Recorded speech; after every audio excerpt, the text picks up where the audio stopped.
Day 28. A stitch in time saves 9. What does that mean?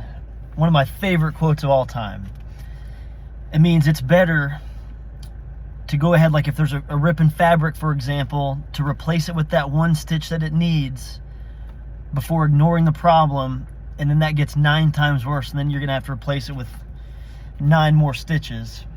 Again, it's better to fix a problem when it's small than to wait until that problem becomes bigger.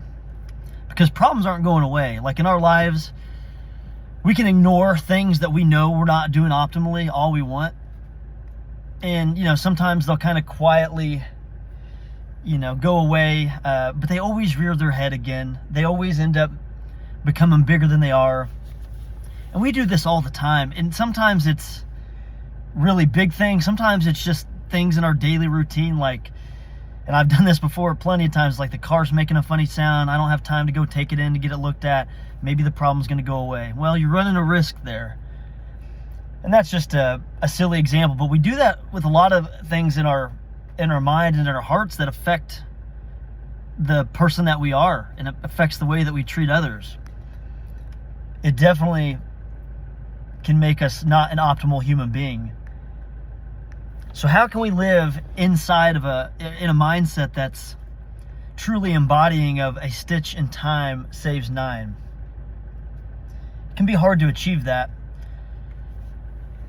And sometimes taking that first step is the hardest part. So to kind of relate it to a couple examples that I was thinking about this morning, why is it like in life, whatever like our baseline is, and I'm going to use like 2 silly examples, but like when you're swinging like a baseball bat, for example, and it's your normal size and weight baseball bat that you use, and then you put one of those weights on it. People call it a donut. You probably know what that means.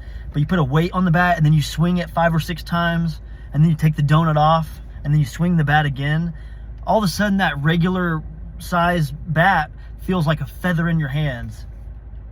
Same with like vehicles. Like I've got 2 of them, and I drive a Jeep that's kind of a bulky vehicle, and then a truck that's actually much more bulkier and way longer. And if I drive the truck for like 3 or 4 days in a row, and I'm like navigating parking spots and just kind of whipping it in and whipping it out like I normally do with my Jeep, one, I get kind of to be a more skillful driver driving the truck. But then when I get back in the Jeep, what felt like a bulky SUV, I swear to you, it feels like I'm in a little smart car all of a sudden, because my baseline has been changed. You've done something that's been more difficult, driving a 20-foot long truck, to now I feel like I can park the Jeep like an expert. And those are just daily habits, but like there's things in our lives as well.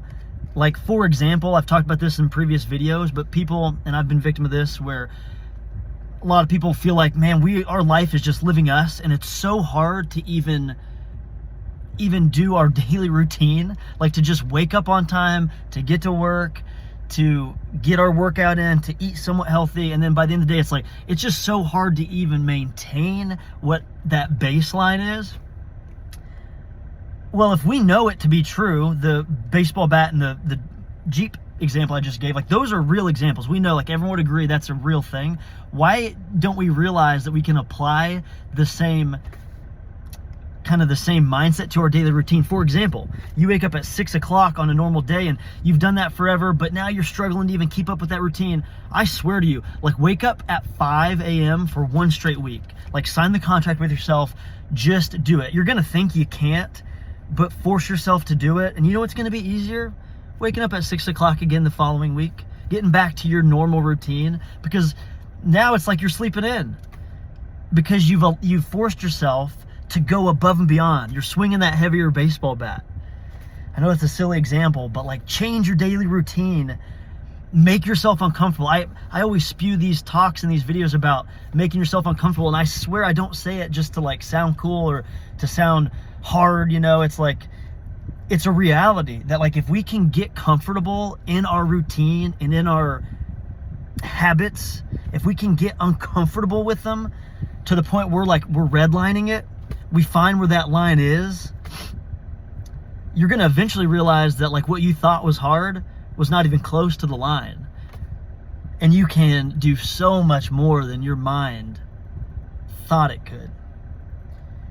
I know I've probably annoyed people talking about cold showers in the past, and understand they're not for everyone. And I don't love them, but I've done it multiple times for long stretches in my life, and I swear, like, thinking back, that some of my best weeks have probably been weeks where I have not taken a warm shower. But why?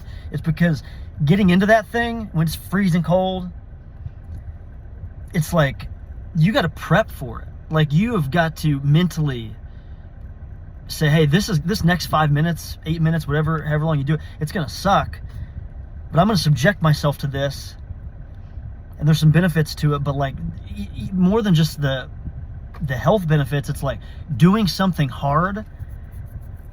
It's resetting your baseline to like that next week when you get back to taking the warm shower, like how comfortable that actually is. Like, you stop taking these conveniences for granted when you see the other side of what's not convenient.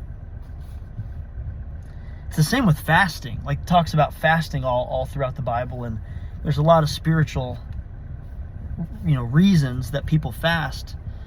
But like the basic necessity of eating food, to like intentionally remove yourself from that, and especially focusing on the why behind it when you're hungry, like that will change, I'm sure, the outlook of what you're thankful for on a day-to-day basis.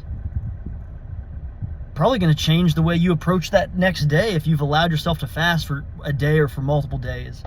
What a good habit to get into. Why are we so unconnected, or why are we so anti like making ourselves uncomfortable? I don't know, but definitely those inconveniences, like I swear it's not talk, like just try one of the things I've mentioned. Just try it for a week or for a few days. See what it does to the way that you view things. A couple verses here. They kind of hit on some different points, but I think they're somewhat related. So in Proverbs 18, verse 9, it says, "One who is a slack in work is a brother to one who destroys."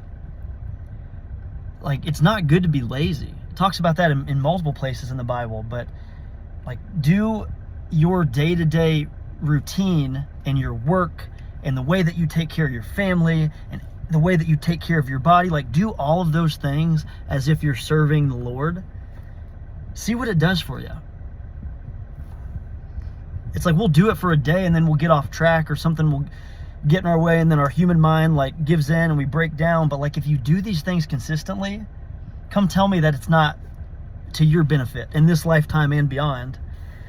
And then in Matthew 7, verses 7 and 8, it says, "Ask and it will be given to you, seek and you will find, knock and the door will be open to you. For everyone who asks receives, the one who seeks finds, and to the one who knocks the door will be open." It's just like, be persistent in pursuing God, and be persistent in pursuing your goals. Do them, like I said, do them as if you're serving the Lord. Again, a stitch in time saves 9, and we talked about just some various exercises where if those things you need to change that you're just putting off seem difficult, those things I mentioned just before about the baseball bat and the car and the cold showers and all those things, it's like that's just how you hit a reset to then get to changing the things that you need to change. So do that. It's going to change your life. Fully believe it. That's day 28.